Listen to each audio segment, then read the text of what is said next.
50% persoalan pemberantasan korupsi sudah selesai. Jadi sebenarnya hukum di BNN dan sebagainya, TNI juga, kita akan mulai dari situ. 50% persoalan pemberantasan korupsi sudah selesai. Jadi sebenarnya pemberantasan narkoba sudah selesai. Pemberantasan narkoba ini sudah selesai. Kalau kita berani untuk mulai melakukan tindakan yang tegas di internal penegak hukum. Memangnya apakah efektif gitu dengan penjara buaya, barang bukti dimakan dihabisi oleh mereka pada saat itu juga, dengan nantinya tidak ada lagi pabrik-pabrik narkoba yang ada di lapas? Apa efeknya akan seperti itu, kemudian bersih? Nah, kalau penjaga lapas, petugasnya itu diawasi secara benar. Nah, ini kan teknik pengawasan itu harus kita miliki. Salah satu tadi adalah ditempatkan orang-orang yang idealis menjaganya, petugas-petugasnya. Kalau perlu ikut BNN mengawasi. Kemudian CCTV-nya jalan gitu ya.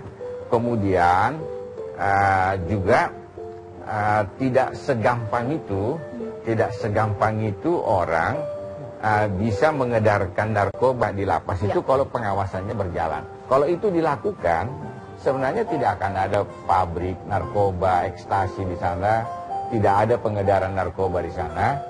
Tetapi kelemahan kita adalah di internal pengawasan itu di dalam lembaga pemasyarakatan. Oke. Pak Pigai, kalau misalnya melihat dengan barang bukti yang kemudian dimakan oleh mereka semua, menyalahi pasal 21 KUHP dan ada hak asasi manusia juga dicederai. Walaupun ini masih dicetuskan oleh Pak Buas, tapi melihatnya seperti apa nih efeknya masyarakat menangkapnya? Saya kira wacana sih boleh lah ya, supaya masalah narkoba ini menjadi masalah yang serius, bisa membahana di seluruh Indonesia ya. Ingat juga bahwa narkotika itu kan sebenarnya bukan serius crime, kejahatan serius, bukan juga extraordinary crime, bukan kejahatan luar biasa, tapi dia specific crime. Specific crime karena apa? Satu, ya, narkoba itu bisa si pengedar atau pengguna bisa direhabilitasi. Kalau orang yang melakukan kejahatan kan tidak bisa direhabilitasi. Lalu yang kedua, si pengguna atau juga si pengedar tidak melakukan tindakan kejahatan langsung, misalnya penyiksaan atau pembunuhan terhadap orang ya. Oleh karena itu narkotika itu masih disebut specific crime. Dan memang kita akui bahwa soal narkotika itu musuh semua orang. Semua orang, sekali lagi itu disebut hostis humanis generis, musuh semua orang, umat manusia di dunia. Nah, yang paling penting pembentukan lembaga nasional BNN itu yang paling utama dan terutama adalah tindakan-tindakan pemajuan preventif, bukan penegakan. Ya, yang dimaksud preventif itu apa? Satu, mengembangkan sistem mekanisme kerja sampai di kampung, sampai di keluarga. Yang kedua, proteksi. Yang ketiga, bagaimana menyampaikan informasi tentang bahaya narkotika di seluruh Indonesia. Apalagi BNN itu adalah leading sector. Leading sector. Pertanyaan kami, sudah berapa kali melakukan pertemuan, misalnya dipimpin oleh Presiden, yang misalnya rapat kabinet atau rapat terbatas khususnya masalah ini, narkotika, di BNN atau di Istana Negara misalnya. Baik. Saya kira jadi orientasi kita ke depan itu adalah bagaimana orientasi bukan untuk penegakan hukum. Karena penegakan hukum itu merupakan sebuah tindakan hukuman. Baik. Karena kita sudah lakukan gagal melakukan tindakan-tindakan preventif. Baik, Pak Pigai, dengan dua terobosan yang dilakukan Pak Buas, seakan-akan antara tahanan sama narapidana ini penanganannya dianggap sama gitu. Saya kira itu bukan terobosan ya. Itu kan lontaran sesaat oleh Pak Buas. Lontaran sesaat supaya untuk dijadikan wacana. Kenapa? Karena kalau itu diimplementasikan itu menabrak asas. Ya, pasti. Asas khususnya Undang-Undang Nomor 12 tahun 95, asas pengayoman yang tadi saya sampaikan, pelayanan, penghargaan terhadap kemanusiaan, pendidikan, gitu kan. penghormatan.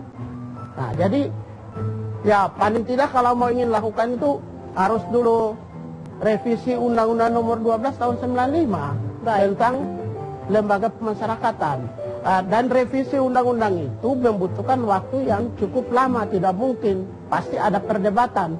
Salah satu sikap dari Pak Martin itu kan sebenarnya merupakan cerminan sikap DPR. Bahwa untuk meloloskan pemikiran Pak Buas itu ternyata sulit gitu loh. Baik. Yang tadi apalagi Pak Martin menyampaikan bahwa nanti anggarannya bisa lolos nggak? Saya yakin kalau memang seperti Pak Martin dan teman-temannya belum tentu bisa meloloskan. Apalagi revisi undang-undang tentang lembaga pemasyarakatan. Baik, untuk semakin memperjelas ya nanti Pak Slamet Pribadi di sini bagaimana sebenarnya BNN melihat tahanan dan juga terpidana kok katanya jadi malah menyamaratakan dalam penanganannya. Nanti sesaat lagi pemirsa harus akan kembali. Jadi tugas BNN itu secara umum adalah mencegah bagi yang belum menggunakan narkotika, menyentuh, melihat, dicegah, jangan, bahayanya seperti ini. Kemudian memberdayakan masyarakat, potensi-potensi masyarakat untuk bersama-sama bahwa ini dilawan. Kemudian memberantas peredarannya apabila ada penyalahgunaan. Kemudian yang terakhir adalah mengobati.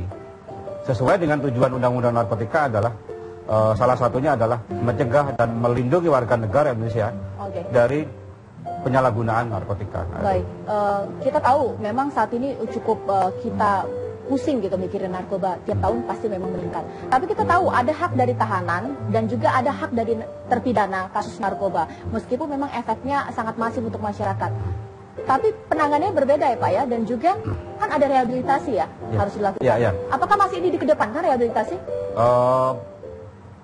BNN sekarang berpandang bahwa rehabilitasi itu penting. Sejalan seiring dengan pemberantasan. Sejalan seiring dengan pendekatan hukum. Sejalan, tidak ada yang lebih tinggi. Gitu. Tapi kemudian ada komentar dari Pak Buas, ini ibaratnya katanya makan-makan uang negara kemudian rehabilitasi, tapi tidak solutif. Beliau berpikir ya, di tataran implementasi lah yang akan diperbaiki. Kemudian bagi pengguna yang terlibat dalam hukum, diefektifkan bagaimana cara-caranya. Dia pengguna, tapi juga dia kriminal, gitu loh. Itu diefektifkan di situ. Pak, jadi ada yang kemudian kecurigaan ya, bisa kok dibayar gitu status saya sebagai pengguna sama saya kemudian ternyata adalah gembong narkoba. Itu katanya bisa dipolitisasi, bisa disuap. Benar nggak sih seperti itu? BNN melihatnya seperti apa? Tidak bisa mulus begitu saja. Karena apa? Sebelum masuk ke ranah rehabilitasi, pengobatan, pemulihan, itu ada namanya tim assessment terpadu. Di dalam tim assessment terpadu itu ada tim psikolog, ada dokter, ada penyidik di situ yang sudah dilatih oleh BNN untuk mencari terlibat dalam jaringan atau tidak. Zat apa yang dipakai, sejak kapan dia menggunakan, sampai sejauh mana tingkat keparahannya, dan bagaimana treatmentnya, inap atau rawat jalan. Itu. Baik. Untuk kasus narkoba, Pak Martin, di sini kita sepakat bahwa rehabilitasi ini dikedepankan untuk mereka merupakan pengguna, apalagi yang pemula. Tapi kira-kira dari DPR supportnya seperti apa sih? Karena kita tahu bahwa panti-panti rehabilitasi atau tempat rehabilitasi masih kurang memadai. Penjaranya tidak dipisah bagi para pengguna dan juga para bandar narkoba. Ini cukup memprihatinkan. Kalau DPR dari dulu itu sudah berpendapat, bersikap supaya dikedepankan rehabilitasi kepada para pengguna awal, pengguna mula-mula daripada narkoba. Jadi didorong sebenarnya anggaran. Maka sekarang ada di BNN juga, ada rumah-rumah para tahanan narkoba, bukan tahanan lah, tapi rumah sekolah bagi para pengguna-pengguna narkoba, balai rehabilitasi yang di sana itu mereka betul-betul dididik, dilindungi, disiapkan untuk lepas daripada pengaruh narkoba. Misalnya seperti pada waktu beberapa bulan yang lalu ada mantan wakil rektor di salah satu universitas di Makassar, universitas terkemuka, tertangkap. Saya langsung datang ke balai narkoba itu. Ya, di Makassar ya, saya datang. Nah, di sana caranya itu memang betul-betul baik ya. Tetapi kan yang bisa ditampung itu hanya segelintir, sedikit sekali. Padahal mayoritas daripada orang yang ditangkap karena kasus narkoba adalah pengguna narkoba yang sebenarnya masih bisa direhabilitasi, pengguna awal yang harus dilindungi. Mereka itu kan karena ketidakmampuan masyarakat, negara melindungi mereka dari sindikat narkoba. Berarti masih kurang. Kira-kira DPR mencukupkan nggak anggaran untuk kalau itu sebenarnya didorong. Sudah Dan didorong, ini Kementerian Hukum dan HAM kita minta juga. Tinggal kemudian langsung diaplikasikan dan langsung dibangun tempat-tempat baru. Mungkin ini singkat saja karena durasi sangat pendek ini Pak Pigai. Melihatnya dari sisi HAM, untuk tahanan narkoba dan tahanan narkoba di sini adalah pengguna narkoba dan juga pengedar narkoba. Dari sisi HAM, melihatnya seperti apa? Jadi ya pada prinsipnya kerjasama sinergis dan serius antara Kementerian Hukum dan HAM dan BNN itu penting ya, khususnya bagi mereka yang terkait dengan penjara narkotika. Tapi ingat bahwa ada beberapa aspek HAM yang terlanggar ya. Saya sudah mendatangi hampir semua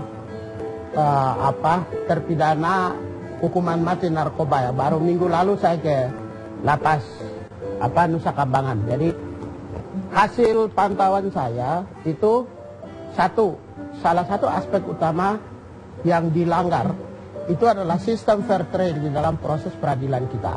Contoh dimulai dari awal. Ketika ditangkap, kalau itu warga negara asing, itu justru di penangkapan awal tidak pernah disediakan penerjemah. Di situ pintu masuk terlanggarnya hak para narapidana. Itu satu. Yang kedua, itu adanya indikasi error in persona, salah tangkap. Contoh ya, misalnya Christian di Tangerang, kalau kita mau ingin jujur, ya bisa diuji juga oleh BNN. Ternyata, tapi sampai hari ini Komnas HAM masih konsisten bahwa Christian itu error in persona, kalau mau jujur. Mary Jane, kalau mau kita lihat, sampai dia dihukum mati ya, terutama ya. Tapi kalau ternyata kedapatan bahwa dia membawa narkoba tanpa disadari, ya itu oke lah. Terus Rodrigo Gularte yang kemarin, orang udah gila nih, orang udah gila.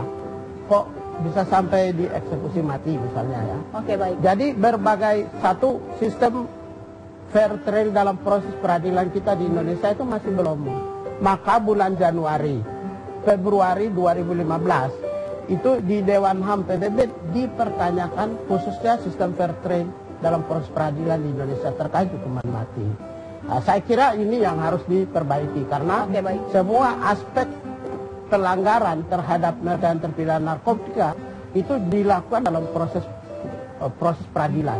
Tapi begitu masuk di dalam lembaga pemasyarakatan, mereka justru mendapatkan perlakuan yang baik, ya, relasi yang cukup baik antara para terpidana maupun juga mereka yang sipil, petugas lembaga pemasyarakatan. Komunikasinya sangat baik yang kami lihat ya.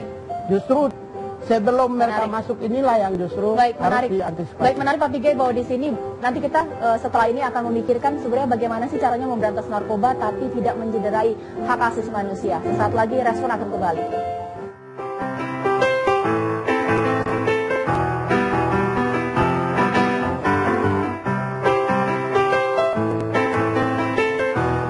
Di sini satu pertanyaan saja untuk Pak Slamet pribadi. Pak, di tengah pemberantasan korupsi, maksud saya pemberantasan narkoba yang ingin kita kedepankan, sekiranya, tapi kan harus ada yang harus diperhatikan oleh BNN, ada undang-undang yang mengatur, dan kemudian pejabat negara juga tidak bisa semena-mena untuk menciptakan, membuat, atau juga mengusulkan hal-hal yang kita nggak mau ada abuse of power, meskipun memang ada niat untuk memberantas narkoba di sini.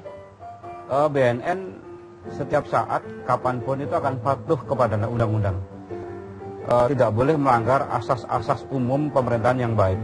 Itu yang pertama. Yang kedua, di dalam pasal 104 sampai dengan pasal 106 Undang-Undang Narkotika, masyarakat diberikan hak untuk melakukan pengawasan terhadap BNN dan seluruh penegak hukum yang melakukan kegiatan-kegiatan penegakan hukum soal narkotika, pencegahan soal narkotika, pengobatan soal narkotika.